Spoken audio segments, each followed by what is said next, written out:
So this is a bit of a different video today. Just made myself a nice good cup of Yorkshire tea.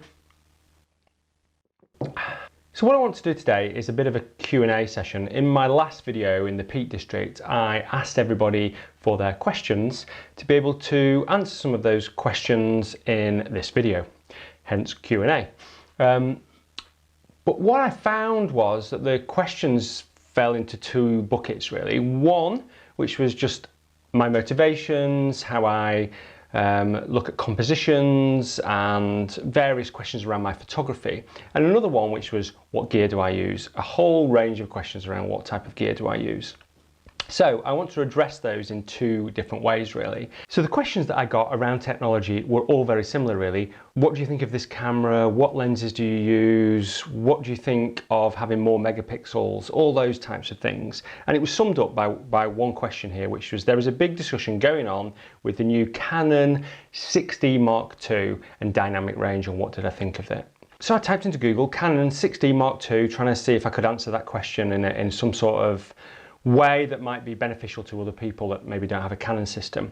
But this technology question is going to be asked forever. So I started thinking, why do we care so deeply about technology and about new cameras coming along?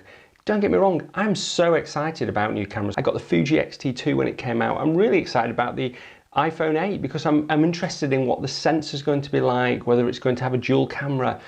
I do care about technology, but ultimately that technology doesn't make good photographs. It's not the technology that's taking the good photographs, it's the person that's holding that technology. So what prompted me to think that it really wasn't about technology was a few years ago I had an exhibition, and in that exhibition I had photos that were taken on a range of technologies. I had I actually had 3 photos taken on a D100, I had about 4 photos taken on a D200, and then more photos taken on a D800. And for those not familiar with the Nikon system, that ranges from 3 megapixels to 30 odd megapixels. But I also had photographs that were taken on my iPhone.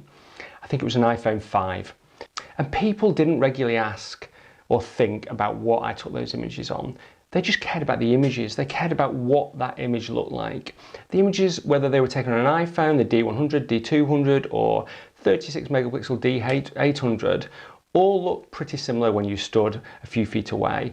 It really didn't make a lot of difference. Don't get me wrong, advances in cameras are really important. And they improve 2 things in the camera. 1, which is a dynamic range of the camera, and 2, which is the megapixels. But really, we've really stretched that now. We've got to the point where the dynamic range in digital cameras is really good. We've got to the point where megapixels really doesn't matter. Yes, if you have more megapixels, you can crop in a bit more. But maybe you should have taken the right gear along to the shoot in the first place so that you have that zoom lens or that wide angle lens so you don't need to crop in. Maybe you should have taken that composition right in the first place so you don't need to take advantage of those extra megapixels. Very, very few people are going to use those megapixels and print a massive poster type image and put it on their wall. Most images are digested in social media like Instagram and Flickr and Facebook and Twitter, where the image quality is really poor and you can't tell the difference really between different cameras. But what is important is having the right equipment when you go to a shoot. Now, the right equipment might just be the camera that you've got on you, which might be an iPhone, because obviously it's better to have something than have nothing at all. But it's also important to think about lenses on cameras. If we do think about technology, lenses are really, really important because a lens allows us to change the composition of the image. I wanted to look at 2 images now. These are 2 images, and I'll tell you what camera I took them on when I've shown you the images. But these are 2 images that really show how important it is to have the right gear. It's not the right technology, you don't have to have the best technology, you just have to have the right gear. It was important that I had the right lens to take these images. So the first of these is Sun Tree. This is one of my favourite images that I've ever taken. There was a tree that I went past on the way to work every day, and I took lots of photos of it, and I sort of knew it really well. I knew exactly how I wanted the composition when the conditions were right, and I knew exactly what equipment I needed to get that right. By the equipment, I mean the right lens. And it needed a 70 to 200 lens. I think it was taken at around about 85 millimeters, if my memory serves me correct. And I knew that the sun rose in a certain way, and I just wanted to get the atmospheric conditions right so that I got the mist behind it and I could frame the sun in the tree. And it just worked out really well. One morning I was driving to work, the conditions were right. I think it was around about -6. I had my camera on, set my tripod up, took the picture. It was really quick. I had the right equipment at the right time. But the fact is, it wasn't about the sensor technology. It wasn't about the dynamic range of that camera. It's about being in the right place at the right time with the right equipment. And I had scouted that location multiple times, probably 30 or 40 times, taken so many different images of that location. I knew it so well. I knew exactly what equipment I needed. And actually this image was taken with a D100, which was a 3 megapixel image. And this is the image that when I had my exhibition that I sold the most copies of prints from. I didn't ever say to anybody it was taken on an old camera. Nobody cared. It's still my favourite image that I've ever taken, and this was one of the first digital cameras that I got. So the other image that is a slightly different image. It's sort of a sports landscape image. Was taken when I was skiing in France.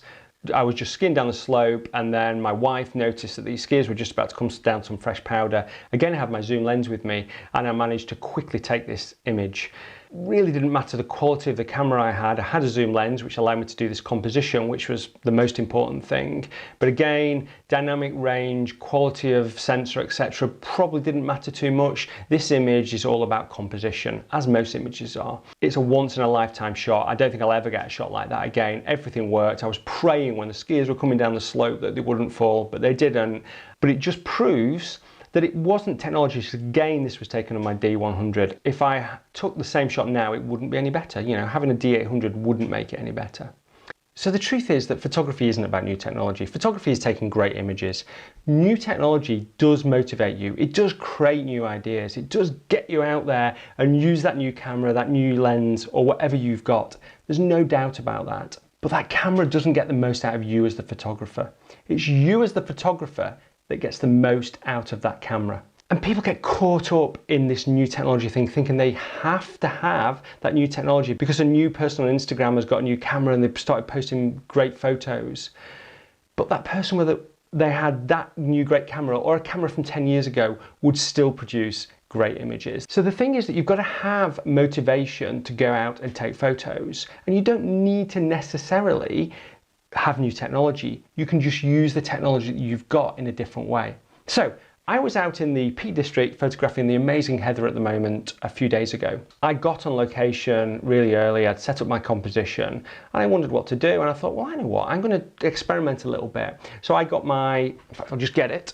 So I got my 70 to 210 lens, and I just decided to take some close-up of the heather. And why don't you watch this clip? So if it all works out, then you're going to get here really early.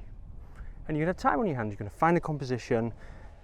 So the best thing to do is get your camera, get a big lens on it. So I've got my 70 to 200, I've got it on f2.8, which is the wide open aperture. I'm going to hand hold it, so I'm going to put vibration reduction on, I'm going to put manual focus on, and I'm going to try and take some more close-up, sort of arty shots of the heather and the grasses and the light. So I'm just going to have a look around, hand hold, and see what I get.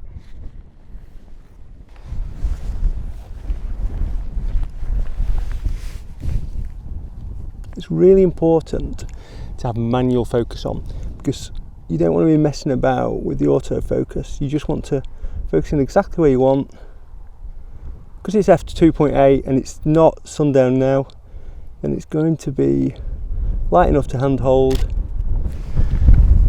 and you can just get some fantastic shots, especially when it's really abstract like this, when there's lots of purple and there's just these grasses that catch the light. It just looks absolutely amazing. You just keep trying different things. Just keep walking around. Sometimes you might get a bit of a rock in the background and the heather. Then just remember some of the rules of composition, but really don't get caught up in composition. Just click away and try different things, because if you experiment, then you'll find new ways at looking at the subject, and that can be really exciting, and it can really rekindle your love of photography. This is just amazing, absolutely amazing. Okay, so I'm sure you'll agree that that video shows that it's not what technology you have, how advanced that technology is, but what you do with that technology. In that case, I used a different lens to try and do something different that I probably don't do that much. I usually take wide vistas, and this time I went closer and looked at the more intimate landscape. So to answer that question from right at the beginning about what do I think of this new Canon, the 6D Mark II, well, I don't think it really matters. I don't think it really matters what I think of it or what somebody else thinks of it. I'm sure it's a brilliant camera. There's going to be more brilliant cameras, and I'm sure lots of us will go and buy new technology. But don't worry too much about it. Don't worry if you have an old camera that's maybe 10 years old, you will still be able to take as many great pictures. It doesn't matter about megapixels, dynamic range or anything like that. Just get out and shoot.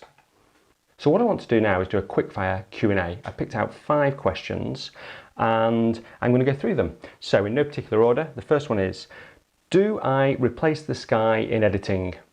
No, I never do that. I would never take a sky from a different shot and replace it. I think that would create a very different memory than what I remembered on that shoot.